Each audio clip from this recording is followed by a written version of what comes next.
Hey, what's up? I don't know why things have to be complicated. They don't have to be, but I'll be damned, they usually are. How you doing? This was first time reaction to Ichika Nito. And, someone put in the comments, do you know Ichika Nito? I said, I don't. So the first thing I do, because sometimes like I'm a superficial, materialistic bastard. Not usually, but sometimes. So I typed it in, I was like, holy shit, this dude's got like 500,000 followers. Like, he must be the shit. So I was really excited to, that's why I'm starting off my recording session. You don't know that. I just tell you anyways. I'm gonna record like 3, 4, 5 videos in a row. This is the first video, and I'm excited to do somebody I've never seen. And so I was scrolling through his videos to pick one, and then I realized I've seen this guy once before. There was one night, 2 or 3 months ago, when I was drunk, no surprise there, and someone was like, hey, my brother, my older brother, was like, hey, this guy plays like weird tunings like Cabbage. It's like, what? I don't remember it, because I was drunk. So anyways, to me, this is still my first time, because I don't remember the other one. Sometimes, blackouts work in your favor. Let's go. Ichika Nito. Woo! Me, American des.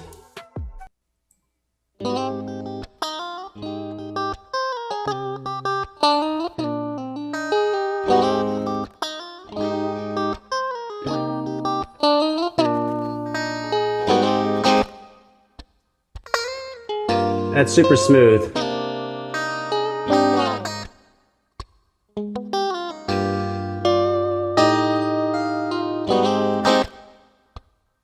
Hold on, I do see some things he's doing. I'm gonna back up. We'll talk. I don't have an electric plugged in. Sorry. I'm lame like that. I'm working on that. I don't have like a cool way to get it in the video because I suck.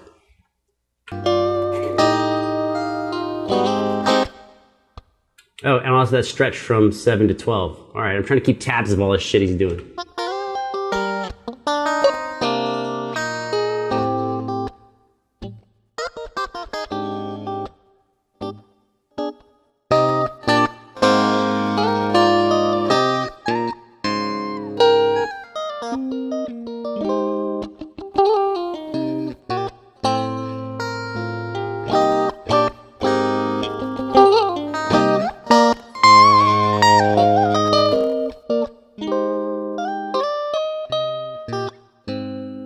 I think his childhood was better than mine.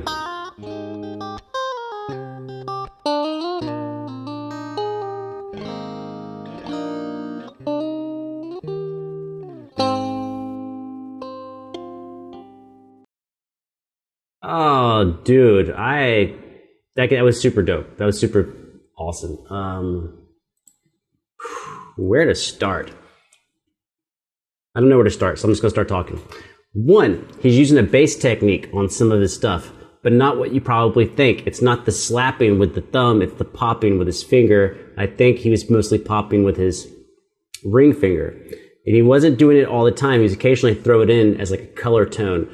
And so popping really, how I'm going to talk about it on a guitar, is just, let's think of it really simply, which is, where is the string right now? Cat,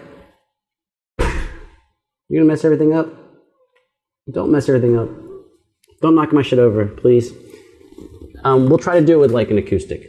It's not going to sound the same, obviously. Oh, I need to move the mic back. I'm excited to talk about guitar shit. I fucking love the guitar. I don't even know if I need the guitar for this. All right, let's pretend, let's hold the guitar like this. Okay? So your string is doing this. Hey.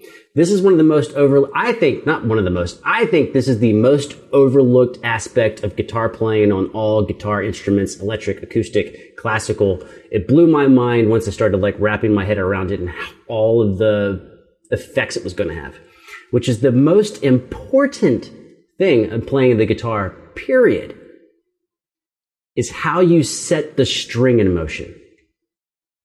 It's just something, I will be honest, I played for about 12 years before this guru, who was like, how old was he at the time? 75, explained this to me.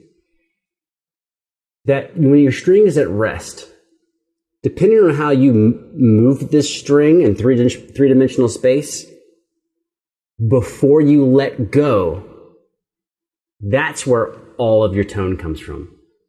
Everything else, like the type of pick you play, the instrument you pick, the gauge of your strings, your amp, your effects, all of that comes after the initial motion of moving the string. And if you're playing acoustic guitar or classical guitar, well, then you don't have effects pedals and shit going on typically. So really, this is the most important thing.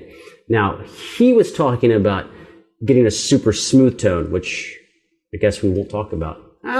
Tease you, bitch. Find that somewhere else. I'll tell you some other time. Okay, but this pop sound. Really what we want to do is we want to take the string and kind of move it a little up, like up 45 degrees from the surface of the instrument. Right? So instead of moving, so right now I'm going to move perpendicular. I'm going to move this way. Right?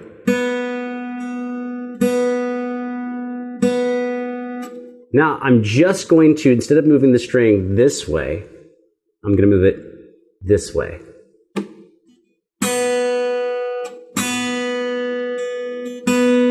Right? So instead of, and there's one other thing we can do, which is instead of, right now my finger itself is moving this direction. Now I'm going to move it 90 degrees against the guitar. So watch just that. Just 45 to 90 will change it from bass to treble.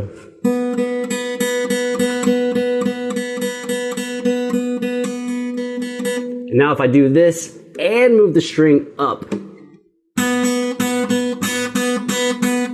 that's that snapping, popping sound. So occasionally he's going underneath the string and yanking it. But if you just yank the string, you're going to use too much, you're going to curve, if you think about yanking the string, you're going to curve your finger way too much. And when you get finished yanking the string, your hand's not going to be in a good position to play again. You want to do the least amount of effort to get the sound you want, so that way your hand is back to ready to the playing position. Let's also talk about his wicked stretch. He went from 7 to 12. Okay. The key to these big stretches, if you want to do a big stretch, this is really just for super guitar people. Like, if you don't love guitar, you're probably going to hate this. The key to a big super stretch, and I have pretty small hands. I'm like 5'5", 5'6". The key is here. I'm going to hold down this bass note, and then hopefully the camera will zoom on my fingers. Look at the line on my finger. Can you see it? It's not in the middle of my finger. It's on the side of my finger, right on the edge. If I have my hand completely flat, then reaching is harder. I can still do it. But if I actually tilt about 45 degrees, 30 degrees on this index finger, now I can reach tremendously further. And I'm actually pivoting off of this index finger. So you're going to land on the side of your finger. This is just for the index finger. All the other fingers you want to try to come down with pretty cleanly, with a nice curve. But you're sacrificing the form of the index so that way you can reach much further. This is all just like super nerdy shit. He strummed the guitar at least two different ways. Well, he did the effects of strumming a couple different ways. One was not strumming, right? Just plucking everything all at once with his fingers. That way, the sound of every note happens at the same time, okay? As opposed to strumming, he did that. He took his index finger, used the top of his nail, and went down for a brighter sound. For a softer sound, he took his thumb and used the flesh of the side of his thumb to strum. Hear that difference? So we have this I call it blocking. You know, put them all at once as one block. Versus the index finger going down. It's down only. And versus the side of the thumb. Let's hear them all back to back.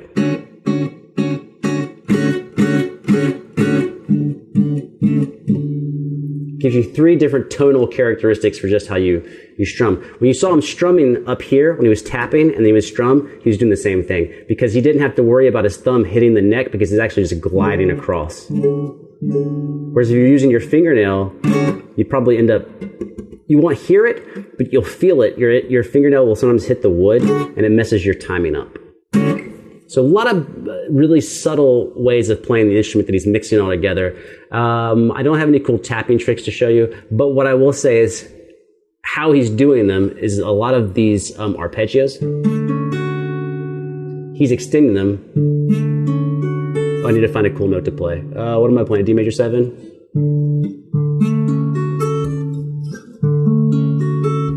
I keep missing. You can't even hear it because it's so loud.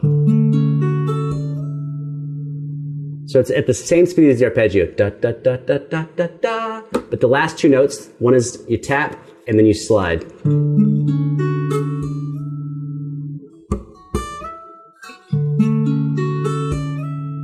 You can go back if you want.